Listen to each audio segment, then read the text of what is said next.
अभी हमारी मौजूदगी पटना जंक्शन पे है। जैसा कि आप जानते हैं, आज जो सदन में मुद्दा अमित शाह ने कहा है बाबा साहब के ऊपर, वो वक्तव्य सबको पता ही है कि बाबा साहब एक नाम जो फैशन बन गया है।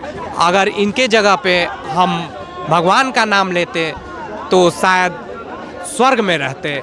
ऐसी बातों को कितनी तवज्जो दी जा रही है। देखिए, आज स्टेशन का पूरा माहौल सिर्फ इसी मुद्दे पे, स्टेशन ही नहीं, आप माने तो पूरे बिहार को लेते हुए पूरे देश में ही ये मुद्दा एक अजीब सा रंग ले चुका है। हर कोई यही चर्चा कर रहा है, सब मुद्दा को। हम भी इसी चर्चा में शामिल होते हुए कुछ स्टेशन के लोगों से बात करना चाहेंगे, आखिर वो उस मुद्दा को कैसे देखते हैं। सदन में अमित शाह जी ने जो बाबा साहब के ऊपर वक्तव्य दिया, उसको आप कैसे देखते हैं? देखिए, वो असंवैधानिक वर्ड का इस्तेमाल किए हैं। असल है दिक्कत यह कि अमित शाह जी मनुस्मृति से ग्रसित हैं। और लड़ाई मनुस्मृति और भारत के संविधान का है। तो संविधान के निर्माता को गाली दे करके ही वो जीतना चाहते हैं। जी जी बिल्कुल। अगर भारत का संविधान नहीं होता तो अमित शाह वहाँ नहीं बैठे होते। तो वहाँ का राजतंत्र था, कोई एक राजा होता और पूरा एक छड़ी से हाँकता पूरा देश को। तो अमित शाह को ज्ञान का कमी है या दूसरी बात कि अमित शाह मनुस्मृति से ग्रसित है। मनुस्मृति और संविधान की लड़ाई में किसी एक को चुनना पड़ेगा। किसी एक को चुनना पड़ेगा। तो हम लोग देश के 85% नागरिक संविधान को मानने वाले हैं। अब 15% संविधान को मानने वाले हैं, 15% ही, 10% है। कैसे इसे बोल दिए? उनको ऐसा नहीं लगा कि 85% को हम गंवाने जा रहे हैं इस बार? ऐसा नहीं उनको? हाँ, डर रहता तब बोलता जी। अभी डरेगा, अभी डरेगा। दिल्ली भी जाएगा, उत्तर प्रदेश जाएगा, बिहार भी जाएगा। अभी डर होगा, डर होगा। अभी जब बिहार जाएगा, उत्तर प्रदेश, दिल्ली जाएगा ना, 27 में दिल्ली, 25 बिहार, दिल्ली गवाएगा ना, तब डर पैदा होगा कि क्या होता है 85%। अच्छा, ये आज तो हुआ है। हाँ बोलिए। डर इसलिए नहीं है कि धन बल का प्रयोग होता है। महाराष्ट्र विधानसभा में हर पे अपने लोग को बैठाए हुए हैं। चुनाव आयोग स्पेशल काम बीजेपी ले करती है, देश के लिए नहीं करती है। सुप्रीम कोर्ट के मुख्य न्यायाधीश जब वहाँ से रिटायर होते हैं तो राज्यसभा में जाते हैं, वो बीजेपी और आरएसएस के लिए काम करती है। और जितने भी तंत्र है सब बीजेपी के अगल बगल, आरएसएस के अगल बगल घूम रही है, महिमा मंडित कर रही है। तो डर उसको किस बात की? संविधान उसके हाथ में है। हो सके तो संविधान को खत्म करने का ही उद्देश्य राष्ट्रीय स्वयं संघ और बीजेपी का है। और उसी का एक झलक है जो अमित शाह कभी कभी ऊपर दे देते हैं लोगों को, ताकि मजबूत रहे, बहुजन कुछ लड़े। जी, कैसे देखते हैं इस वक्तव्य को जो अमित शाह ने सदन में दिया? सर, मैं ये कहना चाहूँगा कि अगर अमित शाह ने ये चीज़ बोला है कि भगवान के नाम पे और भीमराव अम्बेडकर को गलत चीज़ बोला है, तो मैं ये कहना चाहूँगा कि अगर आज के डेट में कोई भीमराव अम्बेडकर साहब पे गलत मतलब कोई बोलता है, मतलब कि आसमान में ऊपर मुंह करके खुद पे थुकना, उस बात को मैं बता देता हूँ, शायद आपने देखा नहीं है। मुझे वो चीज़ पता नहीं है, बट मैं ये ऐसी भी गलत बात नहीं बोली है। पहले बात को मैं बता दूँ, अमित शाह ने बोले हैं कि जो हमारा हर कोई बाबा साहब नाम ले रहा है जैसे कि फैशन हो गया है। अगर इसके जगह पे अगर हम भगवान का नाम लेते तो शायद स्वर्ग में होते साथ में। इस तरह का उन्होंने दिया हुआ है। अब आप क्या बोल? मैं ये कहना चाहूँगा कि अगर आप भगवान के नाम ले रहे हैं और बोल रहे हैं कि स्वर्ग में जाएंगे, तो मरने के बाद कौन देखता है स्वर्ग कि स्वर्ग है कि नहीं? जो भी है यही है। तो मैं यही कहना चाहूँगा कि जो भी आज हम लोगों को मिला है, जो भी हक मिला है, बोलने का हक, खाने पीने का हक, चलने का हक, लोगों के साथ रहने का हक, वो बाबा भीमराव के मतलब जो कानून बनाए थे उसी अनुसार हम लोगों को मिला है। तो जो व्यक्ति हमारे लिए इतना कुछ करके गया है, तो मैं उनका तो नाम भगवान से ऊपर ही रखूँगा। तो मैं यही कहूँगा कि वो जो भी बोल रहे हैं वो गलत चीज़ बोल रहे हैं। और बाबा भीमराव अम्बेडकर को लोग मानेगा ही मानेगा, क्योंकि उन्हीं की वजह से आज जो भी कुछ है उन्हीं की वजह से है। सदन में अमित शाह जी ने जो बाबा साहब पे बोला है, उस पर आप क्या कहना चाहेंगे? मेरा यही रिएक्शन है कि आज हम लोग जो भी हैं बैठ रहे हैं, चल रहे हैं। आज हम एग्ज़ाम देने आए हैं औरंगाबाद से, रेलवे की एग्ज़ाम देने आए हैं। तो आज जो भी एग्ज़ाम देने आ रहे हैं, अपने हक के हक लिए लड़ रहे हैं, तो बाबा साहब भीमराव अम्बेडकर के लिए की वजह से ही लड़ रहे हैं। आज हम जो भी हैं बाबा साहब की वजह से हैं। आज बताइए कि आज हमको नौकरी के लिए ही लड़ रहे हैं, तो उन्होंने हमको हक दिया कि नौकरी के लिए आके हम एग्ज़ाम दे रहे हैं और तैयारी करके जो भी अपना नौकरी लेंगे, जो भी प्रक्रिया है, तो बाबा साहब की ही वजह से। नहीं तो आज हम किसी को गुलामी करते रहते हैं। तो बाबा साहब के बारे में इसी अभद्र भाषा नहीं बोलना चाहिए। बाबा साहब हमारे लिए भगवान है। बाबा साहब ही भगवान है, उन्होंने ही आपको जागृत किया। तो क्या आज बताइए, हम लोग जो भी हैं बाबा साहब की वजह से है, हमारे लिए बाबा साहब ही भगवान है। आपने देखा ना अमित शाह ने अपने जो सदन में बात वक्तव्य दिया, वो किस अनुरूप में आप देखते हैं? देखिए, राज्यसभा में जिस तरह से माननीय गृह मंत्री अमित शाह जी जो देश का संविधान लिखा, डॉक्टर अंबेडकर ने उस संविधान के दायरे से, उस संविधान के अनुकूल चुनकर आप लोकसभा गए, आपके मोदी जी गए, आप गृह मंत्री बने, प्राइम मिनिस्टर तीसरी मरतबा बन गए, तो संविधान ही ने हक दिया है, देश का हर व्यक्ति को राइट दिया है कि अपने हक और अधिकार के हिसाब से हिंदुस्तान में रहने का, खाने पीने का, हर तरह से अपने अपने हिसाब से मजहब को मानने का। तो देश के संविधान पर वही लोग उंगली उठाते हैं जो लोग अंबेडकर को कल भी नहीं देखना चाहते थे और आज भी नहीं देखना चाह रहे हैं, क्योंकि अंबेडकर के संविधान से ये लोग इतने खिलाफ दिखाई देते हैं, वो ये लोग का बस नहीं चल रहा है कि संविधान को चेंज कर दे। भगवान पे विश्वास नहीं है, आप खाली अंबेडकर जी का नाम लीजिएगा। देखिए, हम धर्म के तराजू में न संविधान को तौला जा सकता है, न संविधान के तराजू में धर्म को तौला जा सकता है।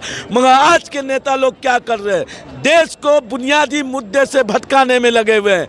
कभी लेके चले आते हैं मंदिर मस्जिद, बांग्लादेश, हिंदुस्तान पाकिस्तान, कभी लेके चले आते हैं आपको लोगों को धर्म के आग में झोंकना चाहते हैं। बढ़ते बेलगाम महंगाई पर नहीं बोलते हैं, शिक्षा पर नहीं बोलते हैं, स्टूडेंट एग्ज़ाम देता है पेपर लीक हो जाता है उस पर नहीं बोलते हैं, रेल का दुर्घटना हो जाता है रेल मंत्री जवाब नहीं दे पाते हैं। ये तमाम बुनियादी जो ढांचा है हिंदुस्तान का, उसको ध्वस्त करने में 2014 के बाद लगे हुए।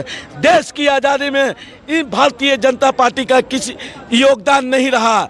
जब देश की आज़ादी के लिए लड़ा जा रहा था तो ये लोग सावरकर और गोलवरकर का, अंग्रेजों का मुखबरी किया करते थे। आज उसी गैंग के ये लोग सत्ता पे काबिज है हिंदुस्तान के। इनको क्या मालूम है देश के संविधान से।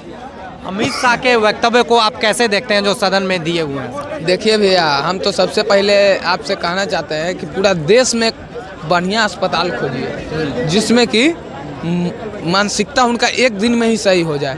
उनका मानसिकता बहुत गड़बड़ हो गया है, उनका ही नहीं उनके पूरा टीम का मानसिकता गड़बड़ हो गया। वो लोग बताइए, कभी हिंदू मुस्लिम, कभी मंदिर के नीचे मस्जिद खोजो और मस्जिद के नीचे मंदिर खोजो। कभी शिक्षा पे बात किए हैं अमित शाह जी या कोई भी नेता? अमित शाह जो अभी बोले बयान दिए हैं अंबेडकर जी को लेकर, वो शिक्षा पे कभी बात किए हैं? स्टूडेंट को पिटाई लगता है उस पर बात किए हैं? देखिए, उनको तो गृह मंत्री लायक वो है नहीं, लेकिन उनके नेताओं लोग ने उन्हें बना दिया है। उनका कुर्सी का हम लोग इज्जत करते हैं, लेकिन वो ऐसा शब्द बोले हैं, अगर संविधान आप मिटाइएगा तो पूरा हम लोग देश के नागरिक एक होकर मिटने तो नहीं देंगे संविधान। बाबा साहब भीमराव अम्बेडकर के लेकर आप उल्टा सीधा बोलिएगा तो ये नहीं चलने देंगे। हम लोग पूरा देश का नागरिक एक हो जाएंगे।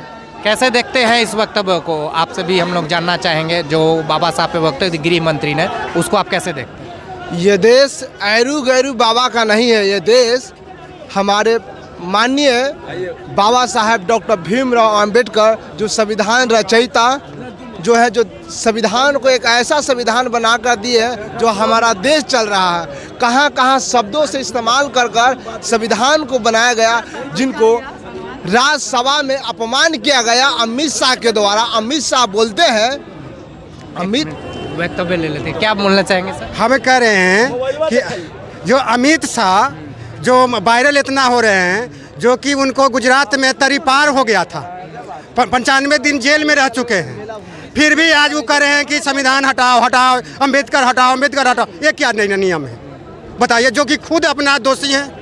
ये पहले बताइए क्यों कह रहे हैं? क्यों कह रहे हैं? वही तो हम बोल रहे हैं कि क्यों कह रहे हैं कि अंबेडकर अंबेडकर अंबेडकर का क्यों बोल रहे हैं? क्या जो संविधान लिखे तो क्यों नहीं वो अंबेडकर के जपेंगे? आज वो विद्वान आदमी थे वो अंबेडकर जी है।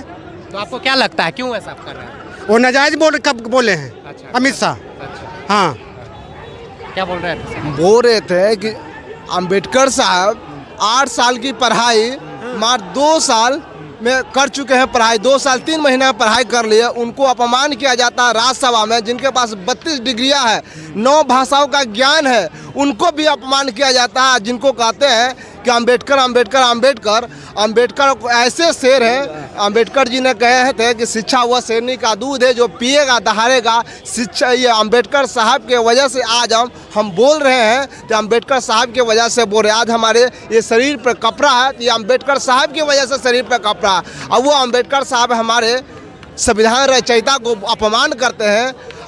जिस भगवान को कहते हैं कि अगर अम्बेडकर की जगह भगवान के नाम ले लिया जाए, तो आप उस सुप्रीम कोर्ट में भगवान काल्पनिक घोषित हो चुके हैं, जिसको आप नाम की बात कर रहे हैं। अगर इतने ही आपको दर्द होता है तो सुप्रीम कोर्ट वाला काल्पनिक घोषित काहे कर देता है? सुप्रीम कोर्ट वाला का एक्सपोज जाके कीजिए ना। आप हमारे अम्बेडकर साहब के कहते हैं, अम्बेडकर साहब हजारों लाखों अम्बेडकर साहब, लाखों जो अम्बेडकर साहब का मानते हैं, उनको ठेस पहुंचाने का काम किया अमित शाह। हम लोग अगली बार जब चुनाव 2025 में विधानसभा का चुनाव बिहार में है, इसका बदला हम लोग अमित शाह से लेंगे। जिस तरह से हमारे अम्बेडकर जी को अपमान किए हैं, इसका बदला 2025 में लेंगे। जो अमित शाह बोला है ये सरासर गलत बोला है, ऐसा नहीं बोलना चाहिए। जो हमारा महापुरुष है अम्बेडकर साहब, जिन्हें भारत रत्न दिया गया है, जो ऐसे अम्बेडकर साहब को बोलते हैं, अम्बेडकर साहब किसके लिए नहीं किया? जिस तालाब से कुत्ता बिल्ली सियार पानी पी सकता था, उस तालाब से इंसान पानी नहीं पी सकता था। उसके लिए अम्बेडकर साहब ने 4-4 बच्चों को कुर्बान कर दिए हमारी आज़ादी दिलाने के लिए, हमारी पानी दिलाने के लिए। उसको अपमान किया जाता है। इसीलिए ये लोग को, जो मनुस्मृति वाले लोग हैं, जो मनुस्मृति को मानते हैं, जो भाजपाइया जो मानते हैं अमित शाह को, उसको इसी बात की तकलीफ है कि इनको पानी पीने का अधिकार नहीं था, लेकिन पानी पीने का अधिकार नहीं था, लेकिन अब पानी पी रहा है, जुबान इनका खुल रहा है, अपना हक अधिकार मांग रहा है, शिक्षा मांग रहा है। इसको जैसे भी अम्बेडकर साहब का अपमान करो और उनके चाहने वाले लोगों को शिक्षा से वंचित, शिक्षा से उसका अधिकार छीनो। इसीलिए इन लोगों को दूर किया जा रहा है, अपमान किया जा रहा है, इसका हक अधिकार को वंचित किया जा रहा है। अब अभी जो वक्तव्य दिए हैं अमित शाह जी सदन में, उसको आप कैसे देखते हैं? बाबा साहब के ऊपर जो वक्तव्य दिए, डॉक्टर भीमराव अम्बेडकर को अपमान करना और सब जाति को अपमान करना सेम बराबर है। जो महादलित बाल बच्चा को स्कूल नहीं चढ़ने देता था, इनार पर नहीं चढ़ने देता था, नहीं चौकी पर बैठने के लिए देता था, वो डॉक्टर भीमराव अम्बेडकर जो है स्कूल में ज्ञान देने का काम किया, हक देने का काम किया कि गरीब को भी बच्चा APS, MP, विधायक, ISP, कलेक्टर सब बन सके। पढ़ेगा तब न बढ़ेगा। तारे भगवान के नाम अमित शाह आप ही लेते हैं कि भगवान के हर भारत में कोई नाम लेता है, भक्ति करता है? भगवान के नाम सुबह उठ करके प्रार्थना भगवान के करता है, कितना भोर गाता है, और अपना क्रियाक्रम करके स्नान ध्यान करके और भगवान सूर्य को पूजा करता है और मंदिर पर जाके पूजा करता है और अपना काम धंधा में लग जाता है। ये सब छोड़ो अमित शाह जी, और अपना बात आपस लो और भारत में क्षमा मांगो, नहीं तो आपको सप्ताह गिरेगा। दलित को अपमान किए हैं, डॉक्टर भीमराव को अम्बेडकर ने किए हैं, सब जाति को अपमान किए हैं। दूरी से सोचो तो क्या बोल दिए हैं। इसलिए जो बिहार में वादा किए हैं और 2014 से कुर्सी बरामद रखे हुए हैं, तो और बिहार में जो वादा किए हैं 50 को फैक्ट्री देंगे, बिहार में प्लेन रुकेगा और बिहार का आदमी बिहार में खटेगा, उसको फैक्ट्री दो। और साल में जो मोदी जी वादा किए थे कि हम 2 करोड़ नौकरी देंगे, कुछ न कुछ मोदी जी नौकरी दो। और बिहार के बोले थे कि विशेष राज्य के दर्जा देंगे और गौ हत्या बंद करेंगे। इस सब को बंद करो और सब अपना अपना गरीब को खाता खोला के रेडी है, कुछ न कुछ जा कर के मदद करो जो कि पढ़ाई लिखाई में बढ़िया। जैसा कि आपने देखा कि बाबा साहब के नाम पर आज जो डिबेट हो रही है, आज बाबा साहब के अनुयायी बहुत ज़्यादातर हो भी गए हैं और होना भी चाहिए। एक जहां धर्म हमारी सिखाती है मरने के बाद तुम्हें जन्नत मिलेगी, स्वर्ग मिलेगी, वहीं जीते जी लोग मर रहे हैं, इसे देखने वाला कोई नहीं होता है। बाबा साहब ने एक अलग जिकाई शिक्षा की। तुम शिक्षित होगे, तुम यहीं पे स्वर्ग पालोगे। और उस बाबा साहब पे उंगली उठती है तो वो गरीब, दलित, कुचले हुए लोग एक आवाज़ तो ज़रूर बन जा रहे हैं आज के समय में।